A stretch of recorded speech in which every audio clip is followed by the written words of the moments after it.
اس مہینے میں بے شمار بدعات بھی عام ہیں، جیسے کہ ماتم کی مجالس کا اہتمام کرنا، اسی طرح سے صحابہ کرام کو ان مجالس میں طعن و تشنیع کرنا، 10 محرم کو تعزیے نکالنا اور انہیں قابل تعظیم سمجھنا، ان سے منتیں مانگنا، حلیم پکانا، دودھ، پانی اور شربت وغیرہ کی سبیلیں لگانا۔ اب بہت سارے لوگ جو اس طرح کی بدعات میں انوالو نہیں ہیں، یعنی اس میں شامل نہیں ہیں، تب بھی ان کا بڑا دل چاہتا ہے شربت پینے کا، بڑا دل چاہتا ہے حلیم بنانے کا۔ تو آپ دیکھیں کہ عبادت کی جب ہم نے بات پڑھی کہ عاشورے کا روزہ رکھنا ہے، اور نبی اکرم صلی اللہ علیہ وسلم نے یہ دیکھا کہ یہود بھی 10 محرم کا روزہ رکھتے ہیں، تو آپ صلی اللہ علیہ وسلم نے کیا فرمایا کہ ہمیں ان کی مشابہت سے بچنا ہے۔ ہم 10 محرم کے ساتھ 9 محرم کا روزہ رکھیں گے تاکہ ہم ان کی مشابہت سے بچ جائیں۔ تو کہاں یہ چھوٹے چھوٹے کام ہیں کہ جس میں آپ کا دل چاہے کہ آپ محرم میں ہی حلیم بنائیں، آپ کا دل چاہے کہ آپ جو شربت باہر سبیلوں پر بٹ رہے ہیں آپ اس کو گھر میں بنائیں۔ اس وقت اگر کوئی آپ کے گھر آ جاتا ہے تو وہ کیا سوچے گا کہ آپ بھی اسی بدعت کو فالو کر رہے ہیں۔ اور اگر آپ کلیریفیکیشن دے بھی دیتے ہیں تو آپ کا خود کا دل کیسے مطمئن ہوگا، کیونکہ جو لوگ قرآن و سنت پر نہیں ہیں وہ یہ سارے عمل کر رہے ہیں۔ آپ نے دیکھا ہوگا کتنے اہل سنت لوگ تعزیے دیکھنے جاتے ہیں، ارے آپ کو کیا ضرورت ہے ان سب چیزوں کو دیکھنے کی جو کہ کھلی نافرمانی ہے اللہ سبحانہ تعالیٰ کی، کھلی نافرمانی ہے شریعت کی۔ بچوں کو لے کر جا رہے ہیں اور ساتھ میں ان کو انٹرٹین بھی کروا رہے ہیں، اور وہاں جو کچھ کھانے پینے کے لیے مل رہا ہے اس کو بھی کھا پی رہے ہیں۔ تو ان تمام بدعات سے خود کو بچانا ہے۔ ایون لوگ اپنے بچوں کو گرین کلر کے کپڑے یعنی ہرے رنگ کے کپڑے پہناتے ہیں اور کہتے ہیں کہ یہ امام حسین رضی اللہ تعالیٰ عنہ کا فقیر ہے۔ کہاں سے پتہ چلی یہ بات؟ شریعت میں تو ایسی کوئی بات نہیں ہے، یہ سب لوگوں کی ہی بنائی ہوئی چیزیں ہیں۔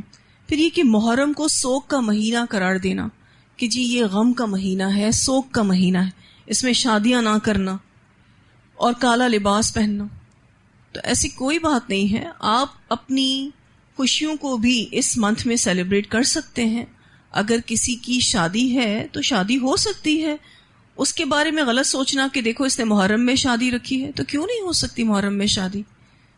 اور انشاءاللہ آپ دیکھیں گے کہ محرم کے بعد جو سفر کا مہینہ آتا ہے نا، تو 13 تاریخ کی سفر تک بھی لوگ یہی چیز سوچتے ہیں کہ بس یہاں تک شادیاں نہیں ہونی چاہیے، بلائیں اترتی۔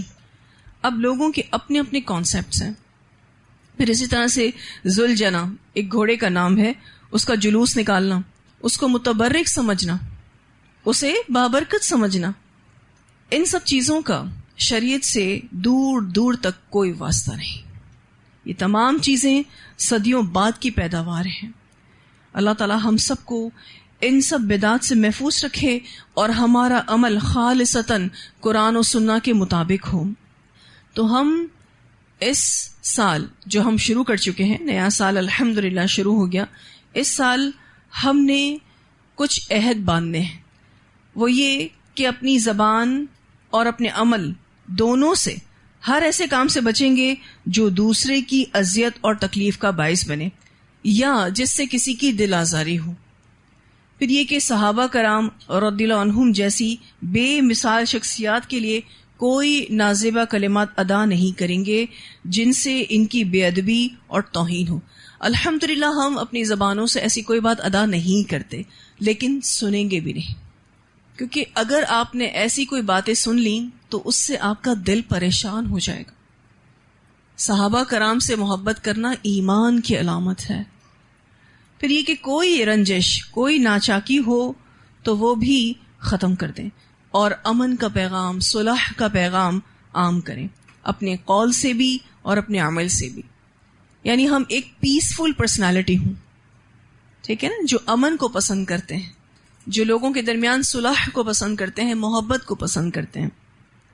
اللہ تعالی ہم سب کو صراط مستقیم پر چلنے کی توفیق عطا فرمائے۔ انشاءاللہ تعالی 9 اور 10 محرم کا روزہ بھی رکھنا ہے انشاءاللہ تعالی، اور ساتھ ساتھ دیگر دنوں میں بھی اگر آپ روزے رکھ سکتے ہیں تو ضرور رکھیں، لیکن 9 اور 10 محرم کا روزہ ضرور رکھیں۔ انشاءاللہ جب سنتیں عام ہوں گی تو بدعتیں اپنا دم توڑ دیں گے انشاءاللہ تعالی. کوشش کریں کہ لوگوں کو یہ میسج پہنچائیں. آپ صرف اچھی بات بھی لوگوں کو بتائیں گے نا تو ضروری نہیں ہے کہ آپ اس کے نیگیٹو پہلو بھی بیان کریں. لیکن ہم جب کوئی بات بتاتے ہیں تو ہمیں ہر حوالے سے بات کرنی پڑتی ہے, لیکن اس میں بھی ہم بڑا ہی محتاط رویہ اختیار کرتے ہیں, کیونکہ اگر ہم نے بھی بھونڈے طریقے سے دین کو پہنچایا تو جو لوگ یہ کام کر رہے ہیں تو ان میں اور ہم میں پھر فرق کیا ہوگا. موسٹلی ہماری جو اسٹریٹجی ہوتی ہے وہ یہی ہوتی ہے, جو طریقہ کار ہمارا ابلاغ کا ہے وہ یہی ہوتا ہے کہ ہم پازیٹیو باتوں کو عام کرتے ہیں, اس امید کے ساتھ کہ جب سنت پر مبنی باتیں عام ہوں گی تو آٹومیٹکلی جو چیز معاشرے میں غلط ہو رہی ہے وہ ختم ہوتی جائے گی. یعنی اگر لوگوں کو اصل چیز پتہ چلے گی تو وہ غلط سے خود بخود دور ہو جائیں گے. ٹھیک ہے, چونکہ ابھی آپ طالب علم ہیں تو آپ لوگوں کو کرنے کے کام بتائیں کہ محرم میں کیا کچھ کرنا ہے. ٹھیک ہے, اور کنٹروورشل ایشوز پر یعنی اختلافی مسائل پر بات کرنے سے پرہیز کریں, کیونکہ ہر بندے کے پاس کوئی نہ کوئی بحث کرنے کے لیے مواد موجود ہے. تو آپ جب علمی طور پر کمزور ہوں گے تو ان سے ڈیبیٹ نہیں کر سکیں گے. آپ کا کام صرف اتنا ہی ہے کہ آپ لوگوں کو اچھی بات کا حکم دیں, یعنی معروف کا حکم دیں. آپ کی ذمہ داری ابھی تک کے لیے صرف اتنی ہی ہے, اور مجھے پوری امید ہے کہ جب آپ اچھی بات لوگوں کو عام کریں گے تو انشاءاللہ آٹومیٹکلی جو غلط ہو رہا ہے اس سے لوگ دور ہو جائیں گے.